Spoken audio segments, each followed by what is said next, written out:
గోదారమ్మ కుంకంబొట్టు దిద్దె మిరప ఎరుపు లంకానాథుడింకాగనంటూ పండు కొరుకు చూసే చూపు ఏం చెప్పింది సీతాకాంతకి సందేహాల మబ్బే పట్టె చూసే కంటికి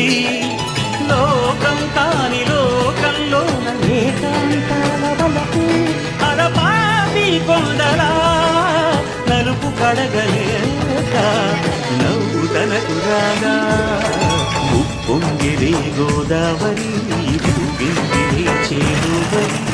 గోదావరిలో నీలంబరి మా సీమకి చీనంబరి